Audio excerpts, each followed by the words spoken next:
इस वीडियो में हम डिस्कस करेंगे जॉन कीट्स की sonnet when I have fears की ओवरऑल समरी को, स्टैंजा एनालिसिस को, थीम्स को और पोएटिक डिवाइसेस को। मैं कोशिश करूंगी अगर आप एग्जाम नाइट पे इस वीडियो को सुने तो आपको नोट्स को पढ़ने की जरूरत ना पड़े। सोनेट की अगर हम स्ट्रक्चर की बात करें तो एलिजाबेथन सोनेट है, एक स्टैंजा है इसका और उसमें 14 लाइंस हैं। सोनेट के बैकग्राउंड को देख लेते हैं। 1818 में John Keats was nursing his brother जिसको ट्यूबरक्लोसिस थी। ट्यूबरक्लोसिस उनकी फैमिली डिजीज थी, उसकी मदर और उसके फादर को भी ये डिजीज थी। 1818 में जॉन कीट्स जब 22 ईयर्स का था, He was not sick in bed yet he wrote this क्योंकि वो सराउंडेड था डेथ से, क्योंकि उसकी मदर और उसके ब्रदर दोनों की डेथ हो चुकी थी ट्यूबरक्लोसिस से। इस सोनेट में शो किया गया है पोएट जॉन कीट्स का fear of dying in young age before he can achieve his dreams. Unfortunately 23 Feb 1821 में जब जॉन कीट्स 25 ईयर्स का था तो उसकी डेथ हो गई ट्यूबरक्लोसिस से ही। सोनेट के मेन आइडिया के बारे में बात करें तो पोएट रियलाइज करता है कि यूनिवर्स कितनी ह्यूज है और उसके अपने बड़े ड्रीम्स जैसे कि becoming famous for his writing और फाइंडिंग ट्रू लव उसे सडनली स्मॉल और अनइम्पॉर्टेंट लगने लगते हैं। उसके बाद हम स्टैंजा एनालिसिस पे आते हैं। मैं स्टैंजा को रीड नहीं करूंगी ताकि टाइम वेस्ट ना हो, हम डायरेक्टली एनालिसिस करेंगे इसका। पहले हम फर्स्ट 5 लाइन्स को देख लेते हैं। पोएट के माइंड में क्रिएटिव थॉट्स और आइडियाज का ओवरफ्लो हो रहा है, लेकिन वो टेरिफाइड है, डरा हुआ है कि उसकी यंग एज में डेथ हो जाएगी और उसको चांस ही नहीं मिलेगा पेन को यूज करके उन ब्रिलियंट आइडियाज को एक्चुअली पोएम में या राइटिंग में कन्वर्ट करने का। यहाँ पे वर्ड यूज हुआ है cease to be. Cease to be का मतलब होता है डाई। दूसरा वर्ड यूज हुआ है टीमिंग। टीमिंग का मतलब होता है ओवरफ्लोइंग। पोएट का माइंड थॉट्स और आइडियाज से ओवरफ्लो हो रहा है। इसके बाद वो एक्सप्लेन करता है अपनी डिजायर को।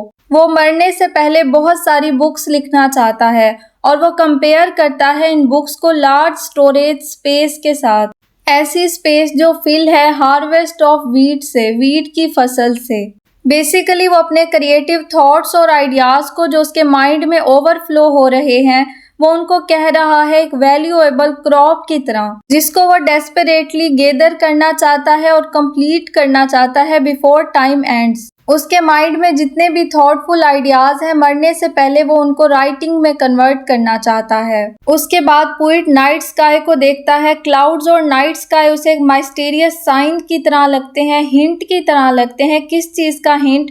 उन रोमांटिक स्टोरीज का हिंट जिनको वो लिखना चाहता है। फर्स्ट 5 लाइन्स शो करती हैं पोएट के इंटेंस फेयर ऑफ मॉर्टेलिटी को, यानी कि डेथ को, और उसकी एंजाइटी और नर्वसनेस को कि क्या वो फुलफिल कर पाएगा अपने आर्टिस्टिक गोल को। इजी वर्ड्स में हम कह सकते हैं कि पोएट एक्सट्रीमली स्केयर्ड है डेथ से और वो नर्वस है कि क्या डेथ से पहले वो अपने वर्क को, अपने क्रिएटिव वर्क को ख़त्म कर सकेगा। जो उसकी थॉट्स ओवरफ्लो हो रही हैं उसके माइंड में, क्या वो उनको राइटिंग में कन्वर्ट कर सकेगा। फर्स्ट 5 लाइंस हाईलाइट करती हैं पोएट के डीप पैशन फॉर राइटिंग को और उसकी desperate need to immortalise his thoughts को। जो क्रिएटिव थॉट्स हैं पोएट के माइंड के अंदर वो उनको इमॉर्टलाइज करना चाहता है, उनको राइटिंग में कन्वर्ट करके, ताकि अगर पोएट की डेथ भी हो जाए तो उसकी जो थॉट्स हैं वो हमेशा के लिए रहें। इन शॉर्ट हम कह सकते हैं फर्स्ट 5 ओपनिंग लाइंस पोएट के फेयर के बारे में है, उसके डर के बारे में है।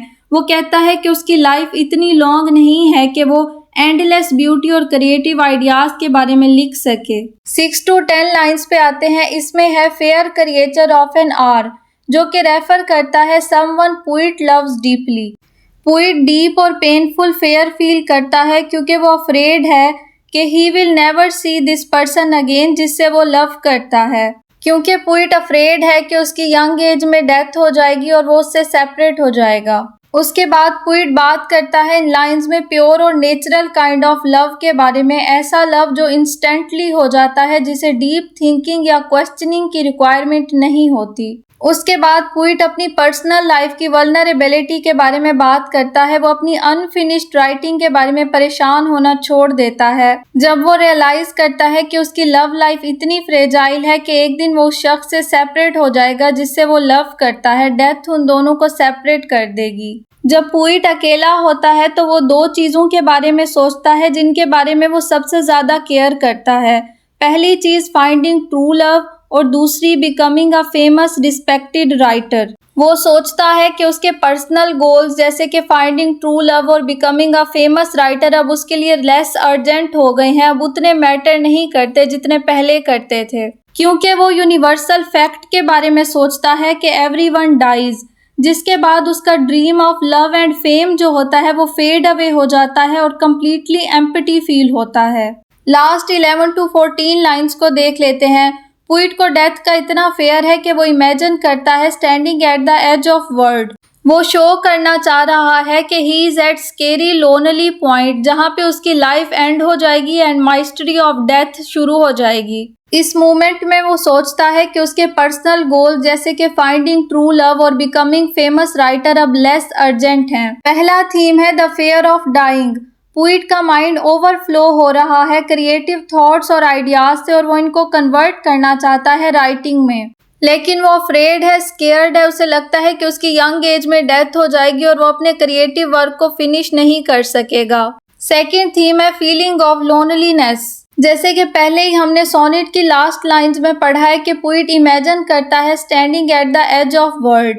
वो इससे शो करना चाह रहा है कि he is at scary and lonely point, जहाँ पे उसे लगता है कि उसकी लाइफ एंड होने वाली है और डेथ की माइस्ट्री शुरू होने वाली है। इसके बाद हम देख लेते हैं पोइम के अंदर कौन सी पोएटिक डिवाइस यूज हुई है। पोइम के अंदर यूज हुई है मेटाफर। मेटाफर कैसे यूज हुआ है? पोइट ने कंपेयर किया है अपनी बुक्स को रिच गार्डनर्स के साथ। वो कहता है कि जो उसकी बुक्स हैं वो लार्ज स्टोरेज स्पेस की तरह हैं, ऐसी स्टोरेज स्पेस जो फिल हुई है रिच हार्वेस्ट ऑफ वीट से, वीट की फसल से। मतलब कि पोइट का जो क्रिएटिव वर्क है वो वैल्यूएबल क्रॉप्स की तरह है जिसको वो डेस्परेटली गैदर करना चाहता है और कंप्लीट करना चाहता है इससे पहले कि टाइम एंड हो जाए। मतलब कि वो अपनी क्रिएटिव थॉट्स और आइडियाज को कन्वर्ट करना चाहता है राइटिंग में इससे पहले कि उसकी डेथ हो जाए।